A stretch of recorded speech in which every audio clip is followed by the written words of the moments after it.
Hello everyone, and thanks to the viewers of NDTV and The Last Word for this rare honor. NDTV's The Last Word has won the best prime time show. This is your prime time news destination. So thank you viewers for this award. As far as the discussion today is concerned, it is on the Constitution and starting the debate to mark the Constitution's 75th anniversary in Rajya Sabha. Finance Minister Nirmala Sitharaman launched an all-out attack on the Congress and accused it of repeatedly trying to undermine the Constitution through amendments. Targeting the country's first Prime Minister Jawaharlal Nehru, Nirmala Sitharaman referred to the first constitutional amendment in 1951, and she said, and I'm quoting her, "It was essentially to curb the freedom of speech and expression. India prides itself even today on the freedom of expression, but the first interim government came up with a constitutional amendment to curb the freedom of speech of Indians." That is because the first Prime Minister of this country deplored press scrutiny of his government even as he publicly praised freedom of press, unquote. In response, Congress chief and leader of opposition in the Rajya Sabha, Mallikarjun Kharge, said that the BJP has never respected the Constitution or the national flag and stressed that there is a danger to the Constitution under this government. Referring to the situation in Bangladesh after Sheikh Hasina's ouster, he said, and I'm quoting Mr. Kharge, "Our brave leader Indira Gandhi divided Pakistan into two parts and liberated Bangladesh. The pride of this country spread across the world. The chaos that is going on there in Bangladesh, at least these, that is the BJP people, should open their eyes and try to save the minorities there," unquote. Let's first listen in to what the two leaders said in the Rajya Sabha, and then I bring in the guests. An amendment bill was passed, the Press Objectionable Matter Act, on 23rd October 1951. We know, therefore, the amendment, the intent, the four tests that I was talking about: social impact and intent, economic impact and intent, the constitutional spirit, and the process adopted for the amendment, all of which are questionable, but nevertheless that amendment was undertaken, and we heard how that amendment till today affects the freedom of speech of this country. Prior to the amendment and post the amendment, we've had recorded action taken by those government that day, that particular government, in curtailing the freedom of speech. So the act was just waiting to happen, because even before it they started it, and even after that they were continuing. What are the examples, sir? Majroor Sultanpuri and Balraj Sahani were both jailed in 1949 itself. Sir, Congress's record of curtailing freedom of speech didn't confine it with these two people. Nehru, a political biography which was written by Michael Edwards, in 1975 was banned. So this, and a bit later, 1988, Salman Rushdie's book, Satanic Verses, was also banned. So the spree of curtailing the freedom of expression, the spree of containing freedom of press has happened before 49, and during 49 and 50, 51 the act comes, and subsequently also it continues. उन्होंने बहुत आपत्ति उठाई socialism पे। मैं यहाँ से शुरू करूँगा कि ये जो है संविधान में जो प्रियम्बल में लिखा है और जिन लोगों ने कॉन्स्टिट्यूएंट असेंबली में लिखा है और इसको सर्वसम्मति से जो पास हुआ है उस पर भी आपत्ति जता रहे हैं, तो आप ही सोचिए ये कॉन्स्टिट्यूशन के फेवर में है क्या अगेंस्ट में है। जो लोग संविधान से नफरत करते हैं और ये लोग आज हमको पाठ पढ़ा रहे हैं, ये क्या है? अरे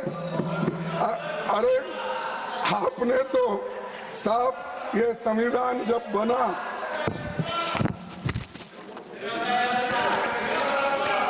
आपने जब ये संविधान बनी सर, उस वक्त संविधान को जलाने वाले लोग लालमय ये जो रामलीला मैदान में बाबा साहब अंबेडकर और जवाहरलाल नेहरू जी का और महात्मा गांधी जी का पुतला वहां पर रख के इन्हों जलाए उस दिन, जिस दिन इम्प्लीमेंट हुआ। जलाए सो लोग हमको संविधान कैसा बचाया और क्या किया, नेहरू जी को गालियां, इंदिरा जी को गालियां और कहां तक गांधी पूरी फैमिली को गालियां। शर्म आना चाहिए। KG Alphonse is a former union minister and former Rajya Sabha MP of the BJP. We have Malvinder Singh representing the Aam Aadmi Party, Salim Dharan, spokesperson of the DMK, Aditi Fadnis is a senior journalist.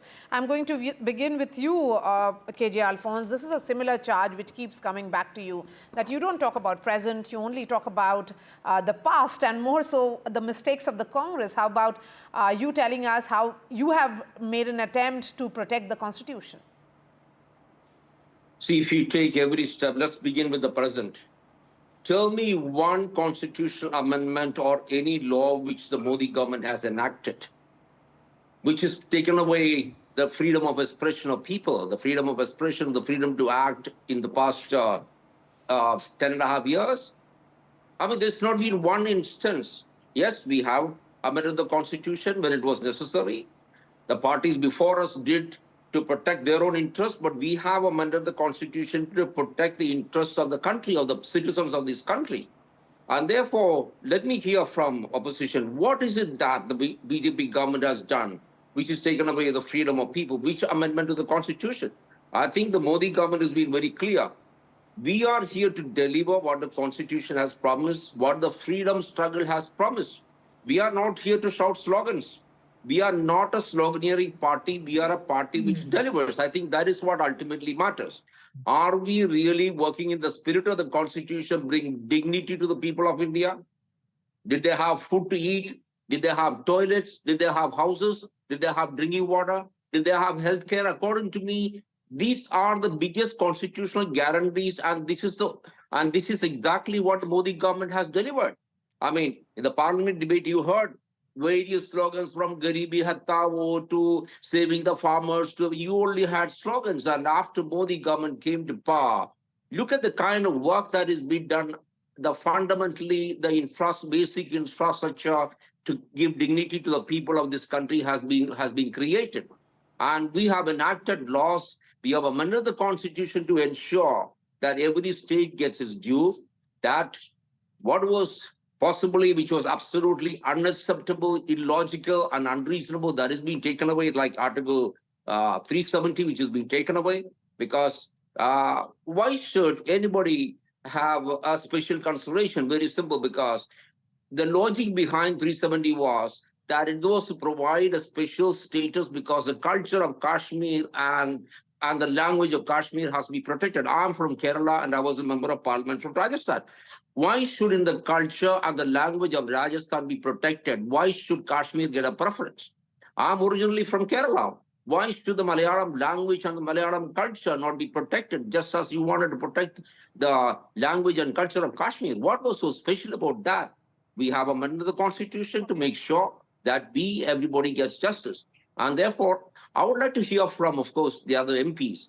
What is it that Modi government has taken away? We have delivered so much. Okay. We provided dignity to the people of this country. Malvinder Singh Kang, will you speak? I mean, the opposition, of course, was rather aggressive in its attack on the government. But when it comes to being the savior of the Constitution, it's not really the opposition parties which have really much to show. Congress in particular, your alliance partner of the India bloc or a fellow ally or member of the India bloc, has much to explain about how the governments were, were dismissed unceremoniously in the past, the misuse of several articles which have happened. Let's see. The basic principle of Constitution is just socialist, secular, and democratic. First, going on all the different. First off, we see a socialist society of our country, but today you can see the 30 lakh crore rupees write-off of the corporate sector, but farmers, the real backbone of this country, is on agitation. आज मैं जगजीत सिंह डल्लेवाल के पास जाके आया हूँ, वो 75 years old and he is on 21st day on hunger strike. How can we say this is a socialist society of, and secondly secular. You can see Manipur, even Sambal, even I also mentioned last Friday discussion on 75 years of constitution. Two peoples who belong to Punjab at Haryana High Court, senior advocate, recommended by the Supreme Court Collegium for the judiciary, for judges, but the government of India did not mention because they are Sikhs. These are the example of discrimination different between the societies. And how can we say this is our secular country? And thirdly, democratic. And you mentioned already, there are a lot of governments and states. They are even Delhi, Operation Lotus are going on. Even Goa, Maharashtra, lot of states you can see the elected government who are converted by BJP, the central government who head by the Prime Minister already converted to their government. They are elected. Kejriwal is the elected Chief Minister of Delhi, but the powers of elected government cut off and empowered to the lieutenant governor. This is the democratic structure. So all the things are against the constitution going on in this country in these days, in the Prime Minister era, Modi Saab era. Okay. Aditi Fadnis, coming to you now, and then I'll bring in Salim. Aditi, as someone who watches parliamentary debates and analyzes them, how do you look at the back and forth, or should, the way it played out between Nirmala Sitharaman and Mr. Kharge? I have to say, I have to confess to a sense of disappointment because, I mean, it's okay. There is a political subtext to the debate, but ultimately we are talking about the constitution and not about people who were overlooked by history or whose record was not kept properly, or those are not part of the constitution. Those are interpretations of events which happened in history. There is a lot to talk about in the constitution. I mean, full marks to BJP. It has not tried to use the governor to topple elected governments like the Congress did in the past. But the way elected governments have been undermined by splitting the party and engineering defections, that is there for everyone to see, and that is not constitutional. That is undermining the constitution. I don't think too many people have referred to that so far in the debate that has gone on. Similarly, it's okay to run bulldozers. It's okay to raise property which is illegal supposedly, which has not been done, which has not been acquired through legal means. But there are other ways of doing that.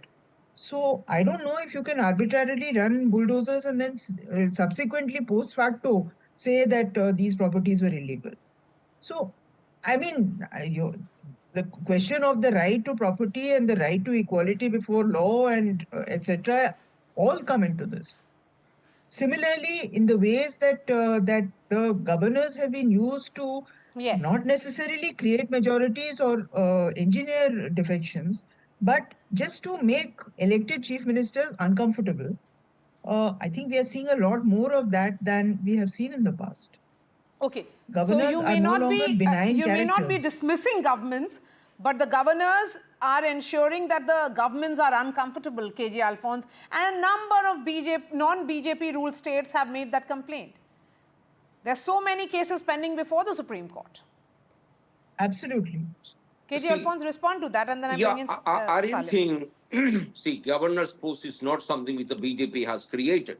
As Madam Aditi said here, BJP government has not thrown out any elected government using the governor's office at all. Absolutely.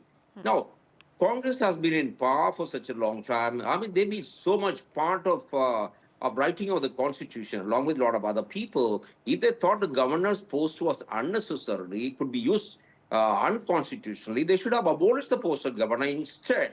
If you look at the history of the Congress party and other parties also which ruled India other than the BJP, you see that the governor's office has been used so blatantly to bring down governments. BJP has not done that. Now, there is also a mandate on the governor to ensure. BJP abolishing the position of governor. Aditi, may I finish? There is also the mandate on the governor. There is also a mandate on the governor to ensure that the state governments run as per the Constitution of India. Now, what happened in West Bengal in many cases?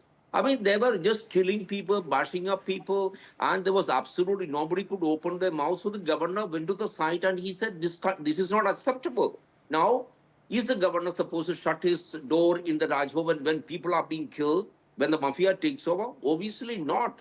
The governor has a constitutional responsibility. He went there, he inspected, and he spoke out. I think he was doing his constitutional job. I mean, there are other governors also who are doing the same thing. And therefore, I really think once the Constitution has the post of the governor, he has certain responsibilities which he needs to discharge. Now, if I can just reply to Malvinder Singh, Malvinder, your government has been in Delhi, power in Delhi for the past, how many years? I don't even know, 10, 15 years. What have you done? You tell me, other than giving electricity and water free, have you made anything better? I was commissioner of the Delhi Development Authority from 92 to 97. I brought order to Delhi. I used the bulldozer to ensure that there was no encroachment on land.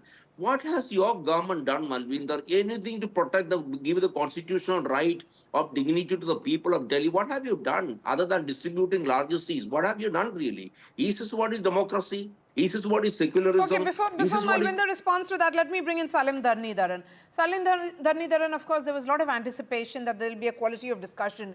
It has become like a political slugfest because the entire discussion, genesis of this discussion is in the space of politics. See, firstly and foremost, I would like to remind KJ Alphonse, right, like every other BJP politician, including the Prime Minister, they think the rhetoric is right, but the action differs. He said food is very important. Every poor needs food. But I would like to remind him, under the Food Security Act, 10 crore people are left out in this country because we haven't done census. That's most important. And again, India's ranking when it comes to safety for journalists, as per Paris-based Reporters Without Borders, India slipped to 161 from 150 in 2023 out of 180 countries. We are the 6th most dangerous country alongside Afghanistan. And I also like to remind him, his own person from same state, Kerala, journalist Siddiq Kappan, was on his way to UP to cover Hathras. He was put in UAPA. For him to get bail, it took 2 years. Who puts terrorist act on journalists? Is it not? It is not violating the constitution. And again, most importantly, I'll reiterate what my party stand has been. Right, Kesava Bharati case has made one thing very clear: 13-judge bench. We have never had such a big bench in India. Right, 6 things in this country cannot be in the constitution cannot be destroyed: democracy, secularism, federalism, rule of law, power of judicial review, and equality. Right, these can't be changed or removed or destroyed. But let's start with equality. 21 people in this country currently have wealth equivalent to 80 crores. There's very high inequality. That's because of the policy of the Modi government. Secularism. We know where that is heading. Is there secularism in this country anymore? No. We are again going and saying that there could be another religious structure inside another structure belonging to another religion. We are trying to create communal violence. Right? And then let me come to federalism. When Aam Aadmi Party in Delhi, elected by the people, passes a bill so that they can have some power, then union government goes and passes a bill taking away all the power from the elected government. We have seen how the governors are digressing from their job and they're not letting the state governments to function. For example, Tamil Nadu, the numerous bills that we have passed, the governor was sitting on it. It doesn't happen in Tamil Nadu, it happened in Kerala, it happened in West Bengal. Governor's job is not to decide on the bill. Job of the legislator is to legislate. We legislate, right?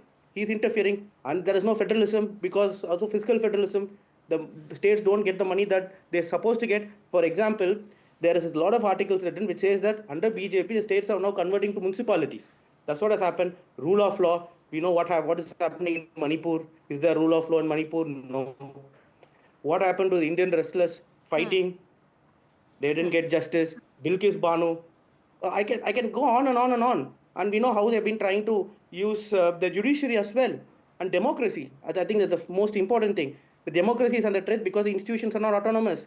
We have seen partisan behavior by institutions such as by Election Commission, by Enforcement Directorate, by CBI and IT. The 90% of the case that is being filed by Okay, before I bring in KJ Alphonse, Malvinder Singh, you get your chance to respond to what KJ Alphonse had said.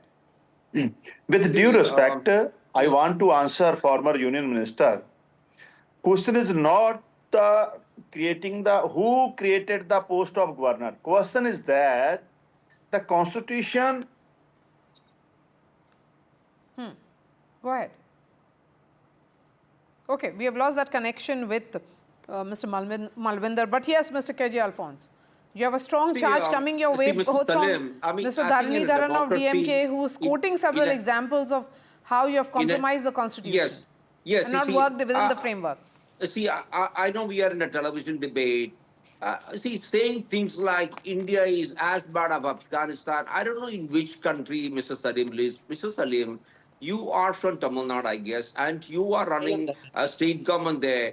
How much of media, how much of television, how many newspapers write whatever they want? I mean, you're talking about, have a sense of balance, Mr. Salim, when you talk about these things. India is a free country.